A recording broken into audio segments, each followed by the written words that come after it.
10절까지 말씀입니다.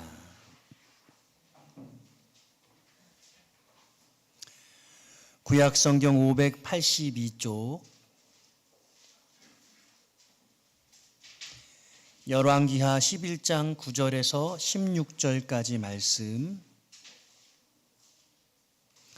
한 절씩 교독하겠습니다. 백부장들이 이에 제사장 여호야다의 모든 명령대로 행하여 각기 관할하는 바 안식일에 들어오는 자와 안식일에 나가는 자를 거느리고 제사장 여호야다에게 나아오매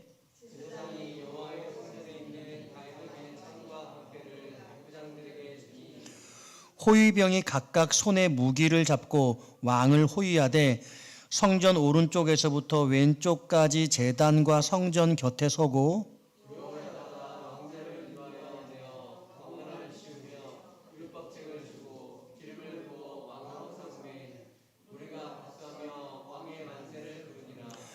아달랴가 호위병과 백성의 소리를 듣고 여호와의 성전에 들어가 백성에게 이르러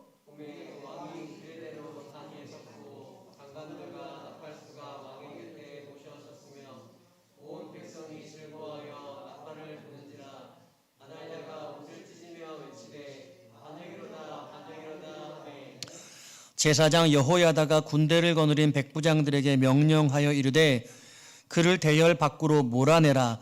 그를 따르는 자는 모두 칼로 죽이라 하니 제사장의 이 말은 여호와의 성전에서는 그를 죽이지 말라 함이라. 그가 왕궁의 말이 다니는 길로 가다가 거기서 죽임을 당하였더라. 아멘. 할렐루야. 오늘도 주 앞에 예배하는 여러분들을 주님의 이름으로 축복합니다. 우리 온라인으로 예배하는 분들에게도 하나님의 크신 은총 함께 하시기를 축복합니다. 우리 간밤에 큰 사고가 있어서 여러분들도 많이 당황하시고 또 놀라시기도 하고 또 참담하시기까지 하시리라 생각을 하는데, 그럼에도 불구하고 우리 하나님이 이 나라와 민족을 붙드시고 또 위로하시고 또 연약한 우리들을 회복해 하시는 은혜가 있기를 특별히 주일의 예배를 통해 임하여 주기를 소원합니다. 오늘 말씀의 제목은 따라해 볼까요? 교회가 국가를 바꾸다. 예, 좀 도전적인 말씀의 제목이에요. 교회가 국가를 바꾸다. 여러분, 교회가 국가를 바꿀 수 있겠습니까? 여러분 어떻게 생각하세요? 네. 국가가 교회를 바꾸는 거 아닌가요? 네, 그런 것 같이 느껴지죠. 네, 그런 상황 속에 여러분 이 열왕기하 11장의 말씀을 들고 교회가 국가를 바꿀 수 있다는 소망을 여러분과 함께 나누고 싶습니다. 교회의 머리는 예수님이십니다. 교회의 주인 또한 예수님이십니다. 교회는 예수 그리스도의 다스림을 받죠.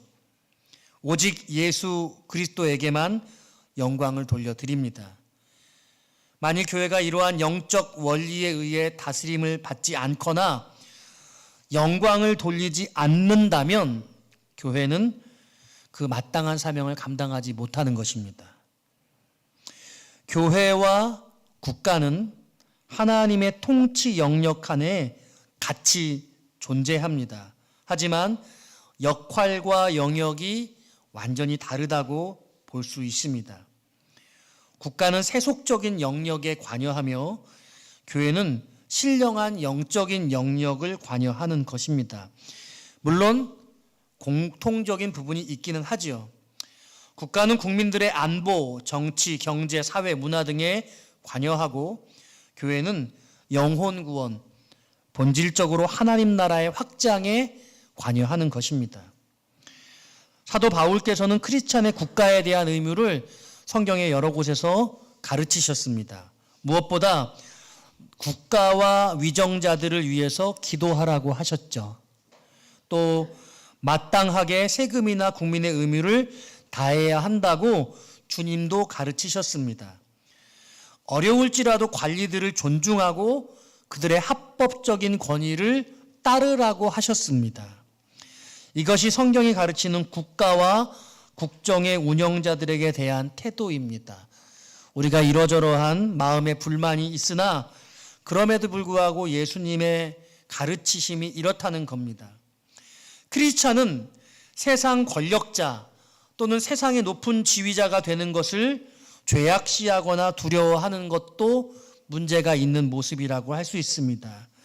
우리에게 주어진다면 마땅히 두렵고 떨리는 마음으로 감당해야 하는 것이죠. 두려워하지 않는 것이 문제겠죠. 하나님께서는 이들을 통해서 공의를 세우시고 세상을 다스리기 원하시기 때문입니다. 교회를 구성하는 교인은 동시에 국가를 구성하는 국민이죠. 교인이면서 동시에 시민인 것입니다. 사람은 영혼과 육체가 분리될 수 없는 것처럼 삶의 영역에서도 국가와 교회는 독립적이지만 상호 보완적인 불가분의 관계에 있습니다. 칼빈은요, 우리는 장로교니까 칼빈의 가르침을 볼 필요가 있는데, 하나님이 제정하신 두 개의 질서로서의 국가와 교회의 관계를 말했습니다. 그리스도의 영적 왕국과 국가 정치는 매우 상반되지만 삶에 필요한 의식주 이상으로 중요하다고 했습니다. 정치가 하나님의 이름에 반역하여 우상을 세우는 것을 허용할 수 없다고 칼빈은 교회 정치에서 그렇게 얘기한 것이죠. 반면에 정치는 종교를 정복할 수 없다고도 했습니다. 국가는 공동체적 삶에 필요한 질서를 확립하고 교회를 보호해 주어야 한다는 것이죠. 여러분, 이번에 코로나 사태를 통해서 국가가 교회를 향해 한 여러 가지 일련의 조치들이 교회를 보호하는 일이었는지 국가를 지키기 위한 바른 행동이었는지를 우리는 평가했습니다. 그러므로 어떻게 국가가 교회를 보호해야 할지에 대한 생각도 중요하다는 것이죠. 또한 국가의 통제로부터 보호받을 권리와 자유와 동시에 우리는 국가의 호의와 지원을 요구하고 또 우리에게 도와줄 그런 국가는 의무가 있다는 것이죠. 하지만 중요한 것은 정치에는 구원이 없다는 것입니다. 종교개혁자들은 그래서 교회와 국가를 상호 병존한다. 교회의 권세는 영적 권세이고 국가와 교회의 권세는 서로 다른 성격이라고 말했습니다. 교회와 국가는 상호 보완적입니다. 그런데 제가 이런 말씀을 쭉 드리는 것은 현실의 교회가 너무나 많이 정치에 참여하고 있다고 생각하기 때문에 이 말씀을 드리는 것입니다. 교회나 목회자가 정치에 관여하는 것도, 국가가 교회의 영역에 과도하게 간섭하는 것도 매우 잘못된 모습입니다. 각 영역에 행사하시는 하나님의 주권, 그 영역 주권이 인정되어야 합니다. 아브라함 카이퍼 신학자가 그래서 영역 주권론이라는 것을 주장했습니다. 보수에도 진보에도 구원이 없다고 여러분 인정하시죠? 오직 구원은 하나님께만 있는 것입니다. 하나님 앞에 인간은 죄인이며 세상의 모든 이론들은 완전하지 않은 한낱의 이론일 뿐인 것입니다. 보수도 진보도 서로가 죄인이고 문제가 있음을 인정하는 것에서부터 출발해야 하는 것입니다. 여러분, 성도 개개인이 정치적 성향을 가지는 것이 당연합니다. 하지만 진리를 논해야 하는 자리에서 세상의 정치 이론이나 파당을 논하는 것은 온당치 않습니다. 설교의 단상에서 그와 같은 일들이 절대로 있을 수 없으며, 유튜브에서 교회나 목회자들이 보수와 진보 서로를 손가락질하고 비판하는 것도 저는 반대합니다. 옳지 않은 모습입니다. 기도하고 하나님이 세우신 권세에 따르고 어려운 일들이 있을 때마다 우리는 더 주님 앞에 나아가고, 물론 어떤 시점에 민족 구원운동이 펼쳐질 필요가 있다고 한다면 그 옛날 3.1운동에 33인의 선각자 중에 상당한 기독교인들이 있었던 것처럼 그래야 될 때가 있지만 지금은 적어도 아닌 것 같습니다. 우리는 기도의 자리로, 예배의 자리로 돌아와야 할 것입니다. 대한민국 초대 대통령은 이승만입니다. 그런데 어떤 분들은 이승만 대통령께서 대한민국을 세울 때 대한민국을 기독교 국가로 세웠다라고 주장합니다. 그렇게 생각하지 않는 분들이기 때문에 주장이라고 제가 말씀을 드리는데요. 여러분들은 어떻게 생각하십니까? 대한민국은 기독교 국가입니까? 다르게 물어볼게요. 미국은 메이플라워를 타고 영국에서 건너온 청교도들에 의해 세워진 나라입니다. 미국은 기독교 국가입니까? 네. 대통령이 성경에 손을 얹고 선서하니까 기독교 국가이고 그렇게 선언하고 있죠. 그런데 이 말이 어떤 말이냐면 이 말과 비슷해요. 대한민국에 많은 미션 스쿨이 있어요. 미션 스쿨, 크리스찬 스쿨이래요. 근데 그 학교에 가보면 예수를 믿는 친구들도 있고 예수를 믿지 않는 친구들도 있어요. 막 섞여 있습니다. 가면 보니까 일주일에 한 번 예배 드리는데 그 예배가 흐지부지예요. 미션 스쿨, 크리스찬 스쿨 맞나? 이런 생각을 하게 될 때가 있죠. 미국은 기독교 국가이지만 모든 미국인들이 다 예수를 믿는 건 아니고요. 오늘날 미국은 기독교와 기독교, 반기독교가 아주 치열하게 싸우고 있습니다. 그리고 오늘날 대한민국도 그와 같지요. 제가 지금 본문을 들어가기 전에 매우 중요한 시선에 대해서, 세계관에 대해서 여러분께 말씀드리려고 하는데 이 세계관을 꼭 놓지 않으시기를 바랍니다. 지금 대한민국이 유구한 역사를 가지고 흘러왔습니다. 지금 이 자리에 서 있습니다. 그리고 앞으로 어느 방향인가로 향하여 가고 있어요. 근데 하나님이 이 대한민국을 어떻게 다스리시고 계시는가 하는 시각이 필요하다는 겁니다. 그래서 성경을 통해 살펴볼 수 있다는 거예요. 하나님께서 아브라함을 택하셔서 아브라함을 통해서 민족을 이루셨습니다. 그리고 다윗을 통해서 그 이스라엘이 크게 번성하게 하셨습니다. 하나님께서 택하신 백성이고 하나님의 나라 백성, 하나님의 민족입니다. 동의하십니까? 하나님께서 택하신 민족이죠. 근데 이 나라가 지금 솔로몬 아들대에서 둘로 갈라져서 남유다와 북이스라엘로 흘러가고 있습니다. 어느 나라가 하나님의 나라고 어느 나라가 하나님께서 원하시지 않는 세상 나라입니까? 어떤 관점으로 봐야 될지 우리가 헷갈리죠. 그런데 또 하나 매우 중요한 보이지 않는 나라가 있는데 주님의 나라, 다윗의 나라입니다. 지금 예수님께서 이 땅에 오셔서 우리의 모든 죄의 문제를 해결하시고 십자가에 죽으셨죠. 우리는 그 예수를 믿어서 우리의 인생의 문제가 해결되었고 영원한 생명, 하나님 나라의 백성이 되었습니다. 믿으십니까? 우리 하나님 나라의 백성이에요. 근데 이 나라는 대한민국이라는 나라가 아니죠. 세상 나라가 아니에요. 보이지 않는 나라입니다. 그런데 이게 이원적으로 이렇게 흘러가고 있는데 성경도 그렇다는 겁니다. 하나님께서 택한 아브라함의 백성들, 하나님께서 이스라엘이라는 나라를 만드셨고 이 나라를 하나님의 나라라고 만들었는데 이 나라가 지금 북이스라엘과 남유다로 갈라졌고 왕이 계속해서 바뀌는 과정 가운데서 지금 왕권이 끊겨질 위기 가운데 놓여져 있게 된 거예요. 왕권이 끊겨질 위기. 근데 오늘날의 시점으로 이 성경의 이야기, 과거의 스토리를 살펴보면 하나님께서 예수 그리스도가 오시도록 하기 위해서 왕권을 끊이지 않게 하시죠.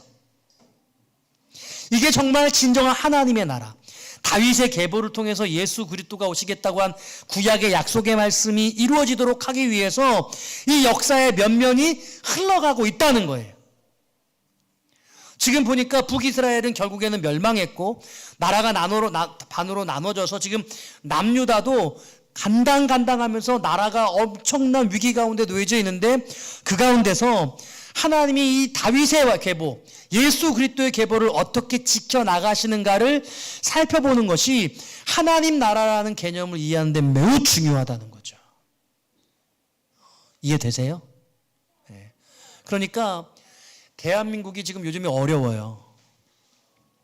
오늘 아침에 새벽에 사건만 봐도 어렵고 여러분 경제적으로 너무너무 어렵고 지금 정치를 봐도 마음이 어렵고 뭐 하나 마음에 행복한 게 없어요. 우리는 누구한테 행복을 느끼냐면 토트넘에서 행복을 느끼잖아요. 손흥민이 골을 넣었을 때 행복을 느끼잖아요. 우리는 그런 것에 위안을 느끼면서 살 수밖에 없어요. 너무 어려우니까. 그런데 그게 아니라 보이지 않는 나라를 볼 수 있는 영적 시선이 저와 여러분들에게 필요한 것입니다. 오늘 본문에 등장하는 3명의 사람이 있는데요. 한 사람은 여호야다입니다. 제사장이에요. 그리고 이 여호야다의 아내가 있는데 여호세바입니다. 여호세바, 여호야다. 부부입니다. 그런데 또한 악역이 있어요. 여자 주인공. 악역이 있는데 아달랴라고 하는 여인입니다.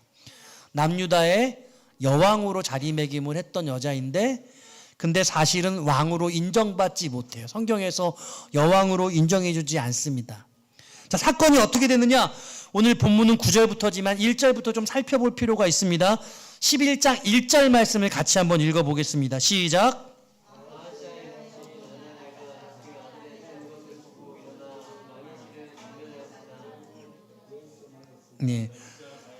네, 좀 같이 또박또박 맞춰서 읽으시면 좋겠습니다. 아하시야의 어머니 아달랴라고 소개하고 있죠. 이 아달랴의 아들이 남유다의 왕이었어요. 아하시야였습니다. 근데 이 아하시야라는 왕이 죽었습니다. 북이스라엘에 새로운 왕조가 생겼어요. 예후 왕조가 생겼습니다. 이 예후 왕이 북이스라엘에 혁명을 일으켜가지고 이전의 왕들을 죽이고 그리고 이 남유다의 아하시야 왕도 죽였습니다. 근데 여러분 아들이 죽어서 살해당했으니까 얼마나 슬퍼요. 고통으로 슬픔으로 가득 차야 될 그런 어머니의 모습이 보이지 않고요. 여기 보니까 그의 아들이 죽은 것을 보고 일어났대요. 어떻게 했냐? 남유다에서도 혁명이 일어났습니다. 그래서 아하시야의 아들, 딸들을 다 살해, 전부 죽여버렸습니다. 사화가 일어났습니다. 그러니까 아달랴에게는 손주들이죠. 손주들을 싹 다 죽였습니다. 지금 예수 그리스도가 오실 다윗의 계보가 끊어질 위기 가운데 놓여져 있었던 거예요. 멸문지화, 가문의 씨가 마를 상황이 되어져 버렸어요. 이 한 여인이 하나님의 그리스도에 오실 그리스도의 그 약속을 깨뜨려 버리기 위해서, 왜? 자기의 영예를 위해서, 왕이 되기 위해서, 여자로서 왕이 되기 위해서 자기의 손주들까지, 가족들까지 다 죽이는 이런 참혹한 짓을 저지르면서 여왕이 되고자 했어요. 얼마나 비극적이에요. 여러분, 우리의 인생 가운데 이런 대가를 지불하면서 성공의 자리에 오르려고 하는 사람들이 많아요. 가족들과 불행해지면서, 부부지간이 어려워지면서, 그러면서 돈을 더 많이 벌고 많은 성공의 자리에 올라가면 여러분 그게 무슨 소용이겠어요. 가정을 지키는 것, 가족을 지키는 것, 가족과 행복한 것, 여러분 그것이 더 큰 복인 줄로 믿습니다. 우리 가족들은 그랬으면 좋겠어요. 이 아달랴가 그랬어요. 그런데 하나님이 그와 같은 상황께서 예수 그리스도를 오시게 하겠다고 약속하셨기 때문에 이 약속을 지키도록 하나님이 어떤 역사를 이루셨는가라고 하니 오늘 본문에 요아스라고 하는 갓난쟁이 아기가 등장하고 있습니다. 2절 말씀 같이 한번 읽어볼게요. 2절입니다. 11장 2절 시작.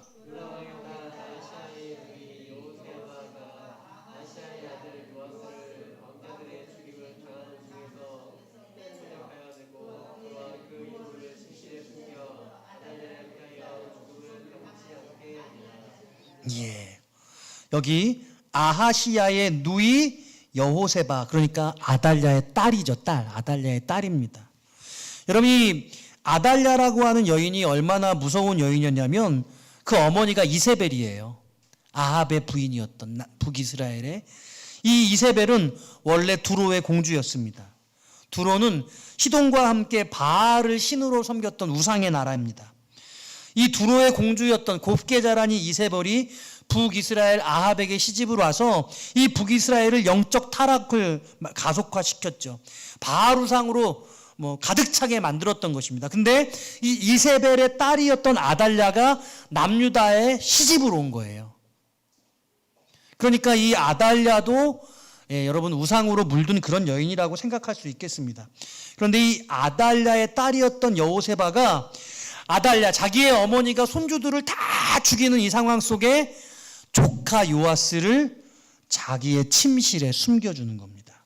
여기 보니까 아하시야의 아들 요아스를 왕자들이 죽임을 당한 중에서 빼내어 그와 그의 유모를 침실에 숨겼다. 이렇게 성경이 말하고 있어요.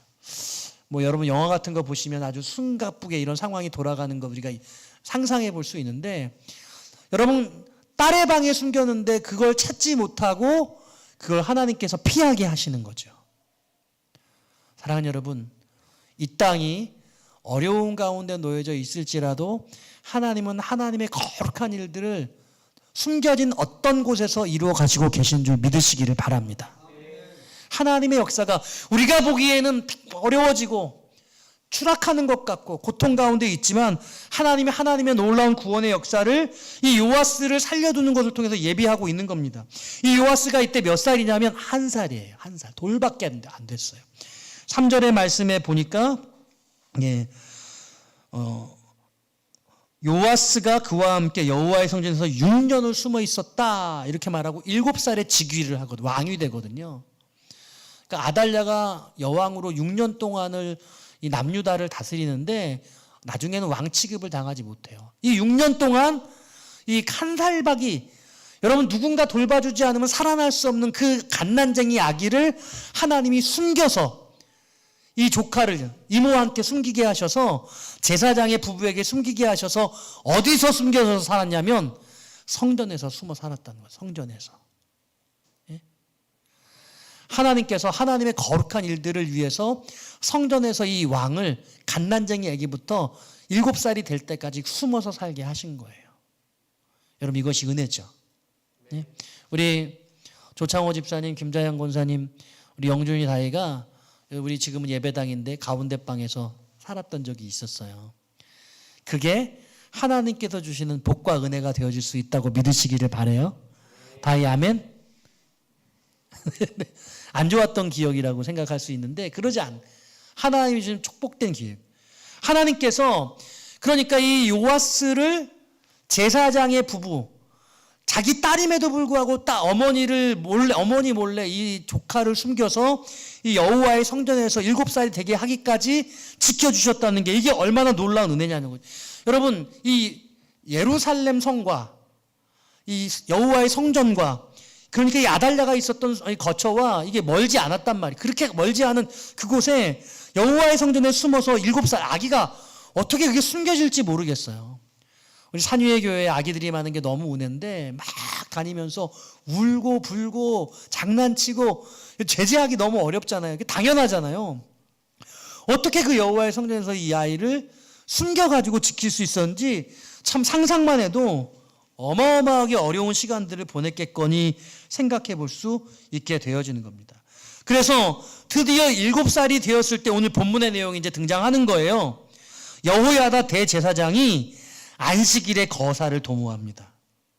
9절 말씀 우리 같이 한번 읽어볼게요. 시작.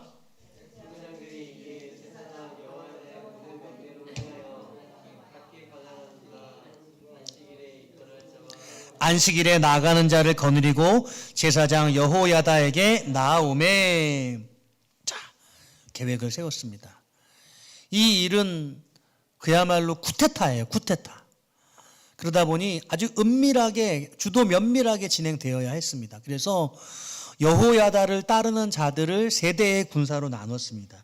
그 내용 보면 5절 6절에 나옵니다. 명령하여 이르되 너희가 행할 것이 이러하니 안식일에 들어온 너희 중 3분의 1은 왕궁을 주의하여 지키고 아달랴를 잘 살펴보라는 거죠. 6절 3분의 1은 수르문에 있고 3분의 1은 호위대 뒤에 있는 문에 있어서 이와 같이 왕궁을 주의하여 지키고 3분의 1씩 세 그룹으로 나누어서 아달랴 왕이 이 여왕이 무엇인가를 하지 못하도록 주도 면밀하게 지키는 거예요. 그리고 그때 여호와의 성전으로 사람들을 모아내는 겁니다. 그리고 안식일에 들어가는 자, 안식일에 나오는 자, 그리고 제사장들이 다 여호와 야다 앞에 나오게 합니다. 그리고 여러분 10절 말씀 같이 한번 읽어볼게요. 시작. 제사장이 여호와의 성전에 있는 다윗 왕의 창과 방패를 백부장에게 주니. 자, 세대로 나눈 이 군사들에게 이 여호야다가 성전에 있는 다윗 왕의 창과 다윗 왕의 방패를 백부장, 그 리더십들에게 나눠줬습니다. 이 일은 하나님의 일이고 이 일은 매우 중요한 아주 명분이 있는 일이어서 이 다윗의 창과 다윗의 방패를 두고 다윗의 왕권을 세워달라고 요구하고 있는 거예요. 아마 이 백부장들은 이 다윗의 창과 방패를 들었을 때 이들 마음 가운데 뜨거운 마음을 가졌을 거예요. 이 일은 하나님의 일이고 하나님의 임금이 세워지는 귀한 일이니 내 목숨을 바쳐 이 일을 이루리라 결심하지 않았겠습니까? 그리고 12절 말씀 드디어 왕을 세우는 상황이 등장합니다. 같이 읽어보겠습니다. 시작. 여호야다가 왕자를 인도하여 내어 왕관을 씌우며 율법책을 주고 기름을 부어 왕으로 삼음에 무리가 박수하며 왕의 만세를 부르니라. 이 성전에 많은 무리들이 함께 했습니다. 여왕은 몰라요. 아달랴는 몰랐습니다. 그런데 지금 기름을 부으고 있습니다. 그리고 율법책을 수여하고 있습니다. 이 요아스가 한 살 때부터 여호와의 성전에서 하나님의 말씀과 함께 제사를 드리며 그것들을 보면서 제사장들 밑에서 자라서 하나님의 은혜 가운데 피신하여 여호와의 거처 안에서 영적으로 준비되다가 드디어 하나님의 말씀을 받으면서 기름 부음을 받으면서 왕으로 세워지고 있는 놀라운 역사가 나타나고 있는 거죠. 그리고 아달랴가 그제서야 들어요. 왕으로 세워지는 것들을 그 백성들이 만세를 부르고 찬양을 하고 그러니까 13절에 보니까 호위병과 백성의 소리를 들었다 이렇게 나옵니다. 그리고 그제서야 성전으로 달려가는데 그때는 이미 늦었죠. 지금 뭐라고 말합니까? 옷을 찢으며 반역이로다 이렇게 말합니다. 아달랴의 입장에서는요, 반역이라고 말하지만 사실 그가 하나님의 뜻을 거절했던 것이죠. 그리고 여호야다는 이 아달랴를 성전 밖으로 내어 몰게 합니다. 그리고 16절에 보니까 말이 다니는 길에서 처참하게 죽임을 당하면서 그가 이 이야기를 마무리하는 내용이 등장하고 있는 것이죠. 자, 정리해 볼게요. 아달랴라고 하는 이 여인이 왕이었던 남유다의 왕이었던 자기의 아들이 죽자 그 아들의 손주들을 다 살해하면서 여왕이 돼서 6년을 치리하는 그 와중에 그 요아스라고 하는 한 살배기 갓난쟁이 아기를 하나님이 성전에 숨겨서 귀하게 키워서 왕으로 세움으로 말미암아 하나님께서 이 구약에서 예비하셨던 예수 그리스도 오실 메시아 그 왕권이 끊이지 않고 그 계보가 끊이지 않고 그 역사가 흘러 이어가게 됐다는 이야기, 이 드라마틱한 이야기가 오늘 본문의 내용인 것이죠. 이 일을 통해서 우리가 깨우쳐야 할 것이 무엇이냐라고 할 때 하나님이 계획한 하나님의 나라, 하나님이 역사하시는 하나님의 왕국은 절대로 무너지지 않는다는 것이에요. 여러분 믿으십니까? 여러분 이걸 바라봐야 돼요. 그래서 여러분 우리가 어디에 속해 있느냐를 우리가 생각할 때 우리는 대한민국에 속해 있지만 우리는 하나님께서 택하신 하나님의 백성으로 하나님의 나라에 속한 자로서 어디에 소속이 더 강하느냐? 대한민국의 주권, 대한민국의 국민으로서의 주권보다 하나님 나라에 소속된 영생을 소유한 하나님 나라의 주권을 더 강한 의식을 가지고 있어야 된다는 거예요. 세상 나라는 어려워지고 고통 가운데 있을지라도 하나님의 나라는 하나님께서 택한 바대로 놀랍게 준비되어지고 면면이 흘러가고 있다는 거죠. 어떻게? 오늘 본문의 말씀을 보니까 이 요아스를 한 살의 갓난쟁이 아기를 하나님께서 요람으로 보호하셔서 여호와의 성전에서 키워나가셨다는 거예요. 세상은 어떻게 흘러가느냐? 저 위정자, 누군가 나라를 다스리고 그들이 모든 것들을 좌지우지하는 것 같을지라도 거룩한 하나님의 그 움직임은 하나님의 약속 아래서 하나님의 택하신 백성들을 위해서 준비되고 흘러가고 있다는 거죠. 그러니까 지금 이 대한민국의 영적인 변화를 주도할 하나님의 역사는 저 국회에서 일어나는 것이 아니라 저 청와대, 이제 청와대가 아니죠. 용산에서 일어나는 게 아니라 이 성전에서 일어나고 있다는 거예요. 여러분들을 통해서 일어나고 있다는 거죠. 여러분 믿으시기를 바라요. 너무 중요해요. 그래서 지금 요아스가 갓난쟁이 애기지만 요아스 안에 뭐가 있어요? 예수 그리스도가 있잖아요.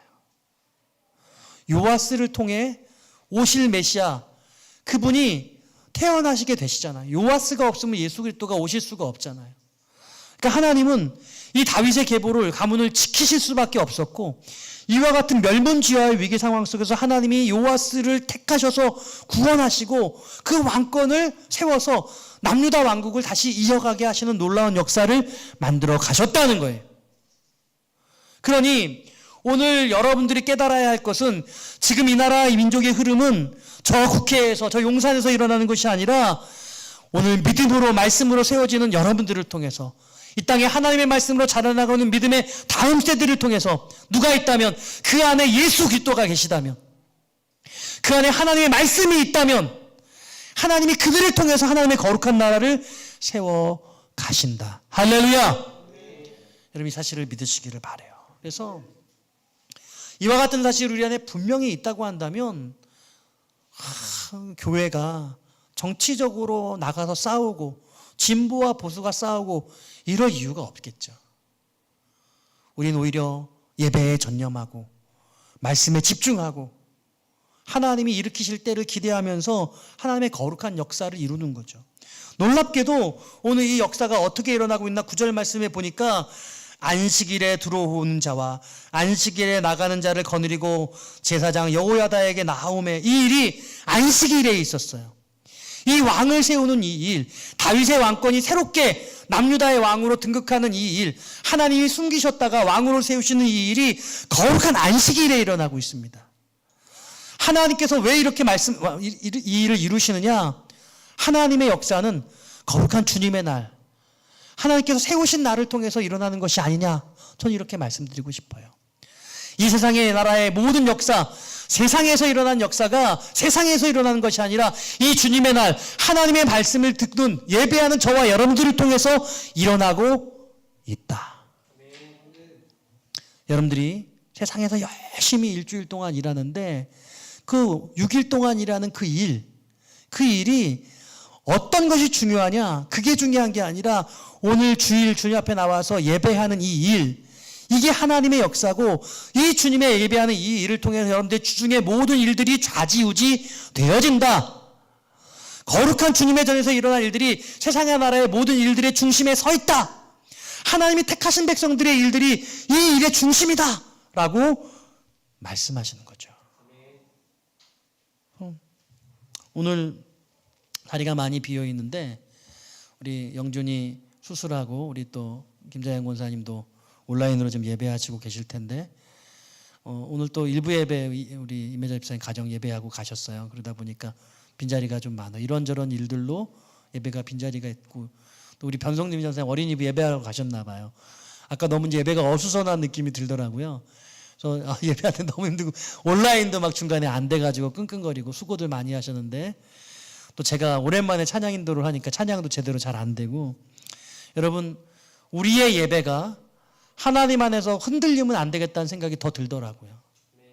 어떤 삶의 상황 가운데서도 이 예배를 통해 하나님의 역사가 이루어지고 있고 나의 모든 일들은 주께 예배하는 일에 달려있고 이 거룩한 주일에 달려있다는 그런 믿음이 필요한 거예요.